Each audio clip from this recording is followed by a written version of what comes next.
நாம் தற்போது பார்க்க இருப்பது 2024ஆம் வருடத்திற்கான வருடாந்திர பலன்களை பற்றி பார்க்க இருக்கின்றோம். நிலையான கிரகங்கள் என்று சொல்லப்படுகின்ற சனி, ராகு, கேதுக்கள் இவை ஓரளவு நல்ல நிலையிலேயே இருக்கின்றது. மேலும் நான் சொல்லுகின்ற பலன்கள் எல்லாமே கோச்சார ரீதியிலான பலன்களே.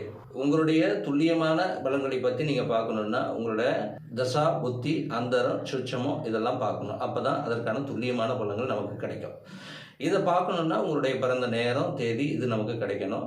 அப்படி யாராவது பார்க்கணுன்னு விருப்பப்படுறவங்க கீழே இருக்கிற அந்த நம்பரை கான்டாக்ட் பண்ணும்போது உங்களுக்கான பலன்களை நம்ம சொல்லலாம். ரிஷபராசி அன்பர்களுக்கு 2024ஆம் வருடம் எப்படி இருக்கும் அப்படின்ற பார்க்குற பட்சத்தில் உங்களுக்கு உங்கள் ராசிநாதனுக்கு இது வரைக்கும் பார்த்தீங்கன்னா 11ஆம் இடத்துல ராகு இருக்கிறது எந்த மாதிரியான பலன்களை தரும் அப்படின்ற பார்க்குற பட்சத்தில் நண்பர்கள் அப்படின்னு சொல்லக்கூடிய வேறு மாநில, வேறு மொழி தெரியாத, இனம் தெரியாத மனிதர்களோட பழகக்கூடிய ஒரு வாய்ப்பு, அந்த மனிதர்களால் உங்களுக்கு ஒரு ஹெல்ப் கிடைக்கிறது, அந்த மாதிரி சில விஷயங்களை நம்ம சொல்லலாம். ஏப்ரல் மாதம் அந்த எண்டிலே கிட்டத்தட்ட அந்த ஊர் பெயர்ச்சி கிட்டத்தட்ட மேஷத்திலிருந்து ரிஷபத்துக்கு வர்றாரு, அதாவது 1ஆம் இடம் வராரு.